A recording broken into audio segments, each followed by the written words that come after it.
Hello! Ah Fabien Després. Aujourd'hui, je suis à nouveau avec HM Seb et on va poursuivre en fait sur ce qu'on avait débuté avec l'autre vidéo, à savoir comment améliorer sa visibilité sur le web avec notre podcast. T'es prêt, mon Seb? Oh yes. Excellent. Question numéro 1. Lors de notre enregistrement de podcast, tu as dit à un moment donné un genre de flash info que SoundCloud, ça allait pas bien. Ouais. Et moi, je suis hébergé sur SoundCloud pour mes podcasts.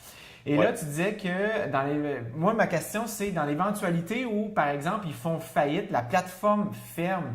As-tu une idée de ce qui arrive de mon contenu? Moi, j'ai mon contenu sur mon disque dur, mais je veux dire, moi, j'ai pris ça, j'ai mis ça sur mon format WordPress, sur mon site web où j'ai hébergé mes podcasts sur mon site. Fait que là, Ouais. est-ce que ça veut dire que je perds tout mon référencement? Est-ce que ça veut dire que mes articles blog avec cette portion podcast sur mon site, pouf, ils disparaissent quelque part? Qu'est-ce qui se passe? Ben, techniquement, c'est sûr que si le fichier audio est hébergé sur SoundCloud et que sur un billet de blog ou sur le WordPress, on met le référencement du lien avec le SoundCloud, ben, c'est sûr que ça devient brisé. Ouch! C'est sûr que quand ce genre de nouvelles-là arrive, moi, ce que je suggère aux gens, c'est si vous êtes hébergé là, c'est de, pas retirer votre contenu, vous pouvez le laisser là, mais vous assurer d'avoir une copie, puis d'avoir une alternative. OK. Genre, Donc, quelle alternative que je pourrais avoir? Parce que là, j'ai 9 entrevues déjà d'accumuler. Ça serait, je le dirais, chiant que ça arrive. Ouais. Par contre, dans l'autre clip, j'expliquais il y a un plugin WordPress qui s'appelle Burberry. Oui, oui, oui. Lui, il est assez simple parce qu'on peut juste aller modifier les billets de blog qu'on a déjà fait, puis on va ajouter l'adresse qui correspond au fichier audio. Puis lui, il va venir comme le greffer dans l'article de blog. Fait que c'est sûr que c'est chiant à faire, mais ça se fait comme assez rapidement. Puis il y a même un outil de mémoire.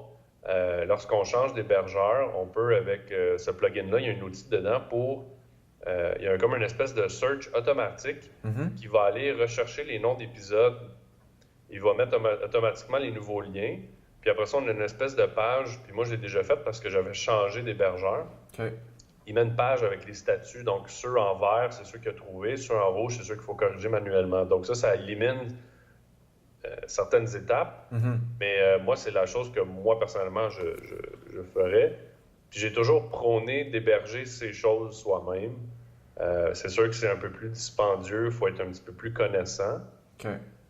Mais c'est le deux côtés de médaille. Donc, si on héberge ailleurs, il y a des risques si ça ferme et tout ça.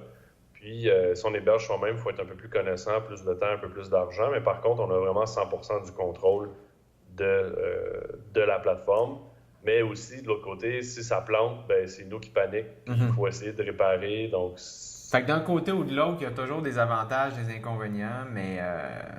moi, je pense que la meilleure solution, c'est de contrôler son contenu à 100%. Ça, c'est mon avis à moi. Mais c'est sûr qu'il y a des plateformes qui existent déjà, sont facilitantes. Donc, pour quelqu'un qui commence, que ce soit Podbean ou SoundCloud ou un autre, c'est... Encore là, est-ce que SoundCloud va réellement fermer? Je ne sais pas. Je sais qu'il y avait des difficultés financières, mais quand ce genre de nouvelles-là arrive, c'est là où il faut s'assurer d'avoir des backups.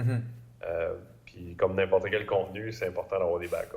Pour démontrer les différentes qualités sonores, lors de l'enregistrement où j'étais invité sur ton podcast, Ouais. c'était comme on le fait actuellement par un enregistrement Skype. C'est une entrevue Skype. On disait que c'était intéressant parce que tu vois l'autre personne, donc tu peux t'adapter avec le body language, mais évidemment, au niveau sonore, c'est différent de l'enregistrement que l'on a fait, nous, ici, pour mon podcast, toi, invité sur mon podcast, où là, tu étais physiquement au même endroit que moi, avec des micros lavaliers, des micros cravates. Donc, la qualité est un peu supérieure. J'ai écouté aussi des entrevues sur ton podcast où les gens étaient avec un téléphone cellulaire. Donc, à ce moment-là, c'est aussi différent. Je nous proposais, disons, de prendre un extrait de clip où tu étais avec Patrick Lagacé, justement, qui était avec son cellulaire. Ouais. Notre entrevue qu'on a fait pour ton podcast, comme on le fait actuellement, et un extrait d'enregistrement entre toi et moi sur mon podcast et les gens auront une idée des différences de qualité sonore à ce moment-là. C'est un miroir de moi-même. Ben souvent, c'est ces bébites à soi-même qui font surface, pas l'autre. Exactement. Fait que je me suis dit, OK, telle personne, sans nommer de nom, il y a telle portion de sa vie que je trouve fascinante, qui m'attire, puis telle autre, je suis tellement pas capable de le sentir. Hey, ça, tu touches à quelque chose, là, je t'interromps, je m'excuse. Ouais, vas-y. Mais vraiment, là, moi, il y a des gens qui m'ont déjà dit hey, pourquoi tu. Voyons, envoie-moi pas un email à 6h15 du matin, je dors. Oui. Excuse-moi, là. Pourquoi tes sonneries sont activées? Dans ce temps-là, il y avait déjà beaucoup de grandes familles. Ils se sont réunis encore là à Tadoussac. Vraiment, là, Tadoussac, allez-y. C'était le centre-ville de... c'est le berceau de notre... c'est le berceau, là. C'est une place quand même assez exceptionnelle. Mais c'est super beau, là. Ça, c'est l'avantage des micros lavaliers. C'est-tu génial, hein? Ouais. Pour ceux qui ne savent pas, les lavaliers, c'est des petits micros qu'on met... c'est des micros-cravates là, qu'on appelle en français souvent. C'est ceux qu'on met sur le linge, donc c'est super le fun parce que là, en ce moment, vous, à la maison, qui écoutez en audio seulement, Éric est en train de je suis allé chez la bière au cuisine. frigo, oui. Exactement.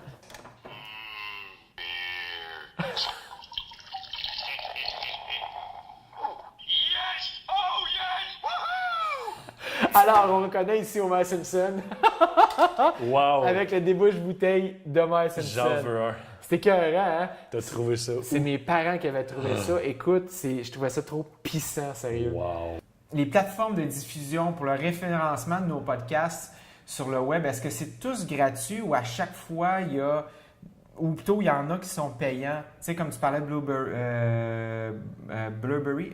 Ouais. Comment ils ont prononcé? C'est Blurberry. C'est bizarre comme... Ouais, hein? Mais il y a aussi les plateformes québécoises, là, comme H2O, par exemple, qu'on mentionne.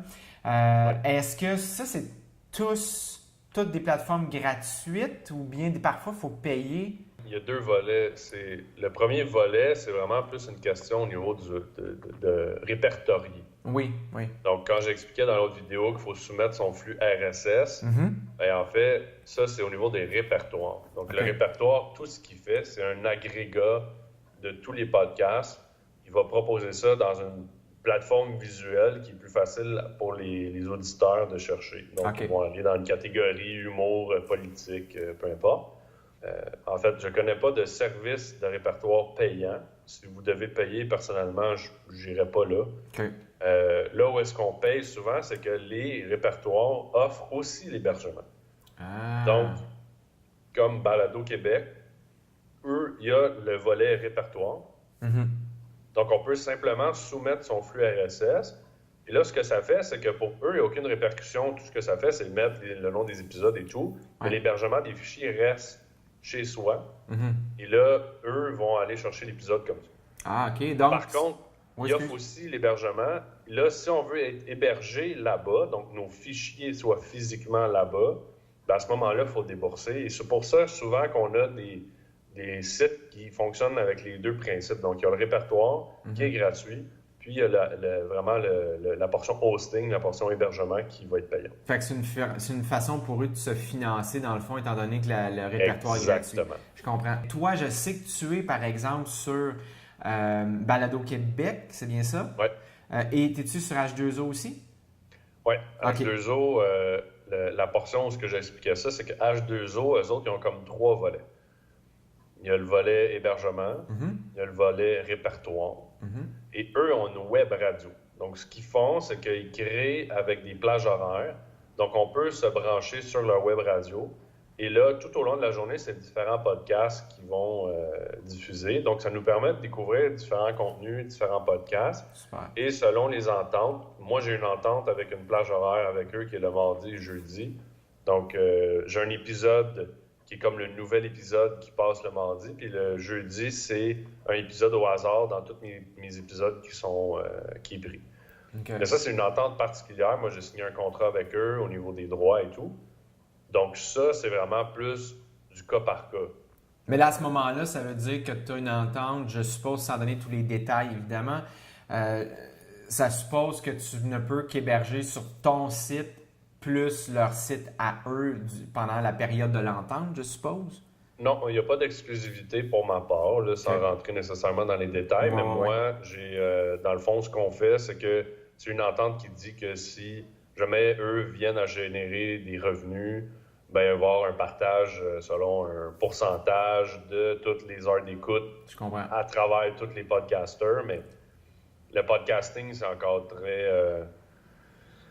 très frileux au niveau de la pub et tout ça, puis c'est correct, mais il y a comme une espèce de zone grise en ce moment à ce niveau-là. Donc, l'entente est faite que si dans le futur, il y a des revenus qui sont générés, ben à ce moment-là, ça sera partagé. Et aussi, pour moi, me protéger, je suis propriétaire de mes fichiers. Donc, oui, c'est ça.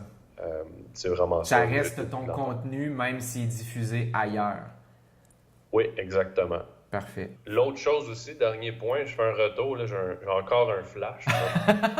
On est comme ça, nous autres. Ouais, je fais un retour sur la question de l'hébergement. Une des choses que moi, puis là, ça peut avoir l'air un peu control freak, mais comme je disais, si on héberge soi-même son contenu, on est maître de ce qu'on fait avec. Ça ne veut pas dire qu'il n'y a pas personne sur la planète qui ne l'a pas copié. Par contre, si je décide d'effacer l'épisode 2, il n'existera plus sur aucun des répertoires parce que le fichier source n'existera plus. Donc, ça permet aussi de s'assurer de contrôler plus son contenu à 100%. Je comprends. Parce qu'on s'entend que c'est super le fun, le montage, mais en même temps, pour avoir travaillé, moi, à la télévision, jadis, je sais tout ce qu'on peut faire avec le montage et avec une clip, on peut créer une toute nouvelle histoire et faire dire des choses aux gens hors contexte qu'ils n'ont pas nécessairement dit. Donc, je comprends ton point à ce niveau-là. Oui. Merci beaucoup, Seb. Hey, ça me fait plaisir. Ciao, à la prochaine. Ciao. Si ce n'est déjà fait, n'oubliez surtout pas de devenir vous aussi un membre de cette chaîne. Par la suite, assurez-vous de regarder sous cette vidéo. Regardez dans la description afin d'accéder au lien menant au podcast où j'ai eu le plaisir d'interviewer HM Seb. On y parle de sujets divers et entre autres de Podcast 101 pour les nuls. Il y partage alors différents de ces trucs qu'il a appris dans les dernières années et vous serez donc en mesure vous aussi de partir votre propre podcast.